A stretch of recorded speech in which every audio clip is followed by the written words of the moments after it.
Fala galera, tudo bem com vocês? Sejam bem-vindos ao meu canal Vamos Falar com a Dai. Hoje nós vamos falar sobre ansiedade, mas desde já deixe o seu like e inscreva-se no canal. Bom, você sabe o que é o transtorno de ansiedade? Você conhece alguém que tem esse tipo de transtorno? Você sabe quais são os sintomas? Quais as causas desse transtorno? Hoje nós vamos falar brevemente um pouquinho, resumindo aí tudo isso, tudo que envolve esse transtorno que atormenta muita gente. Como diferenciar se a ansiedade é normal ou é uma ansiedade patológica? A ansiedade normal é aquela que a gente sente, mas que não afeta a nossa rotina. Eu tenho uma reunião amanhã, eu vou viajar amanhã, e aí eu conto os minutos para a viagem, eu conto os minutos para a reunião, eu fico um pouquinho inquieta. Mas eu vou na reunião, eu consigo viajar, não me afeta, não afeta a minha rotina. É uma sensação normal que a gente sente, é uma inquietação, mas eu consigo fazer tudo. Então, ok, é uma ansiedade normal. Para ser patológica, precisa haver prejuízos no ser humano, né? Na pessoa que sente. Claro, como eu sempre falo, cada pessoa vai sentir de uma forma. Tem gente que tem vários tipos de ansiedade, vários tipos de transtorno, e aí ela precisa entender quais são os sintomas, como eles se manifestam, para ela poder avaliar em qual quadro ela está, em qual quadro ela se encontra, e poder buscar ajuda profissional e saber como vai ser esse tratamento. As causas da ansiedade podem ser genética, que aí é biológica, né? E aí pode ser alteração de neurotransmissores, serotonina, dopamina, noradrenalina, e aí só com a avaliação médica mesmo para saber. Mas a causa nunca é só uma. Então pode ser questão genética, meu pai é ansioso, eu também sou ansiosa, agitada, minha mãe é ansiosa, eu também vou ser? Não necessariamente, mas tem uma probabilidade sim da genética contribuir com isso. Tem as questões ambientais, que é o que mais, assim, está em evidência hoje em dia, porque nós somos o meio que convivemos. Se eu convivo com pessoas ansiosas, agitadas, a tendência de eu também seguir esse comportamento é muito grande. Claro que não é regra, não é só o ambiente, não é só a parte biológica da genética, né? Então, assim, o ambiente. Redes sociais. Já tem pesquisas que apontam que as redes sociais podem deixar o indivíduo ansioso, que pode deixar o indivíduo depressivo. Porque há as comparações, as frustrações, as expectativas que às vezes você não vai conseguir atender. Um exemplo básico. Você conhece seu biotipo, você já malha, já tem sua vida, sabe como que é?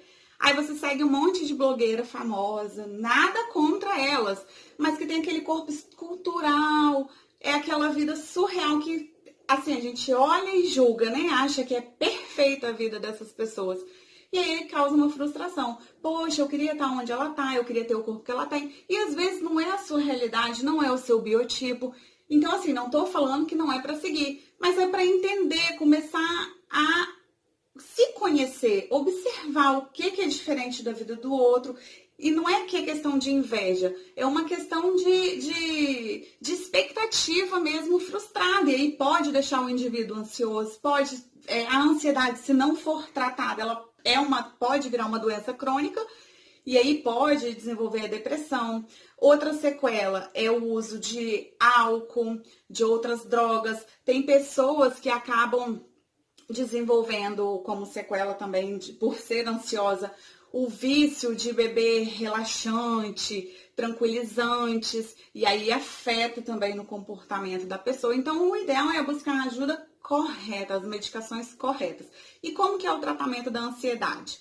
E aí, como que é o tratamento? O tratamento é com antidepressivo e anticonvulsivantes, mas que na dosagem certa e pequena, eles não vão afetar na questão da pessoa viciar, né? Que muita gente acha aí que pode viciar na medicação, e não é bem assim. E além da medicação, psicoterapia. A pessoa ela tem que aprender a conhecer os sintomas que ela sente, conhecer a doença. O conhecimento, nesses casos, ajuda muito. Você entendendo quais as reações que o seu corpo tem diante de uma situação, diante de uma crise ansiosa, a resolução desse problema vai ser muito mais fácil junto com a ajuda do profissional.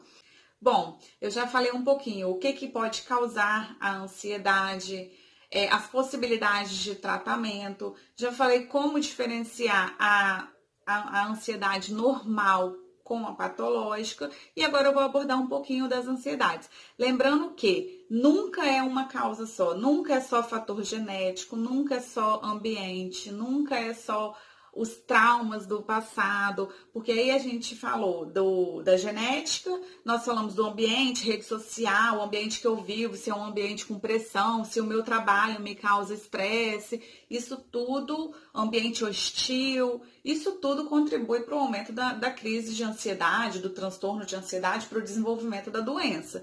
Mas, além disso tudo, a gente não pode só colocar um responsável. É ao longo da vida. A ansiedade, ela vai se desenvolvendo ao longo da vida. E aí depende se a gente busca tratamento, se a gente observa como que é. Então, nunca é só, meu trauma, minha relação com meu pai foi ruim. Nunca é um fator só, é minha genética que é ruim. Não, a gente também não pode se apegar somente às causas. É genético. Não, porque a gente se apega às causas para poder traçar o tratamento, mas não quer dizer que é uma coisa só. Mas enfim, agora eu vou falar um pouquinho de quais são os tipos de ansiedade. Nós temos a ansiedade generalizada, que é característica da doença, as preocupações em excessos, tudo muito aflorado, a gente fica com muito medo, trava.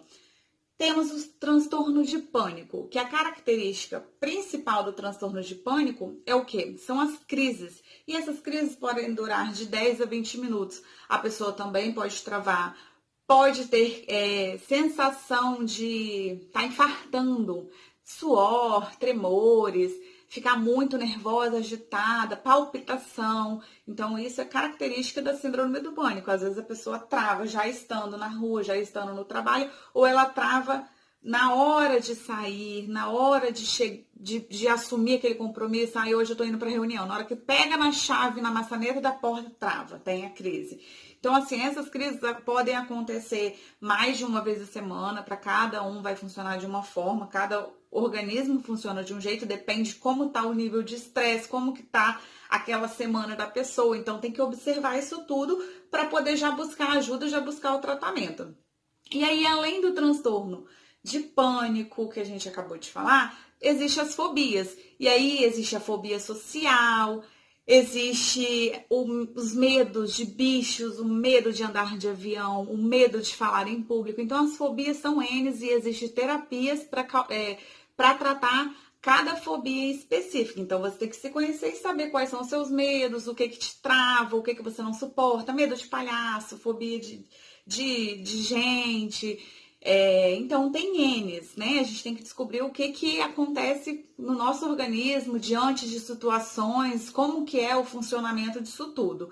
E aí tem o TOC, é o transtorno obsessivo compulsivo, que a característica principal é a compulsão, e aí a gente usa o exemplo da limpeza, a pessoa não consegue parar de lavar a mão, de higienizar, principalmente agora com essa pandemia. Muita gente está achando que tem TOC, nem sempre é assim, né, gente? Agora é uma medida necessária, mas o TOC ele vai afetar o quê? A pessoa não consegue sair de casa porque a maçaneta está contaminada.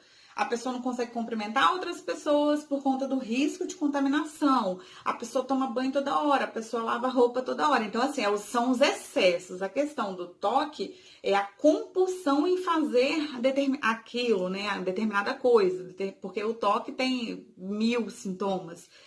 Cada um vai reagir de uma forma. Tem gente que é com as mãos, tem gente que é com alinhar as coisas, deixar tudo organizado, mas isso afeta. Então, a partir do momento que afeta a sua vida, afeta a sua rotina, pode sim ser um transtorno. Por isso que é bom ficar atento e procurar a ajuda. Além do TOC, tem os transtornos pós-traumáticos, que aí sim tem um fator que predomina, né? Que vai determinar. Por exemplo, essas profissões bombeiro, policial, aí acontece um trauma, um resgate mais difícil, que tocou na pessoa, tocou em alguma coisa em particular da pessoa, e aí ela fica traumatizada. E aí funciona igual aos outros transtornos de ansiedade. Ela trava, ela pode ter tremores, ela pode ter algum tipo de dificuldade que não é regra, cada um vai sentir de uma forma. E o importante é ter o acompanhamento profissional, é se conhecer. Algumas pesquisas apontam que 28% da população ainda vai ter algum tipo de ansiedade em algum momento da vida. Outras pesquisas apontam que o que também determina um fator predominante é a questão do trabalho, alguns trabalhos específicos que causam mais estresse, como professores, bancários, pessoas que mexem com dinheiro, contador, que mexe no mundo aí das finanças, investidores, essas coisas assim. Então, claro que não é regra, não quer dizer que se você trabalha com isso, você vai ser uma pessoa ansiosa, porque depende de outros fatores. Como eu falei, cada um funciona de um jeito. Então, eu espero ter contribuído. Qualquer dúvida, pode deixar aqui no comentário, manda um e-mail se preferir, deixa seu like, se inscreva e aceite sugestões, galera. Grande beijo e até a próxima!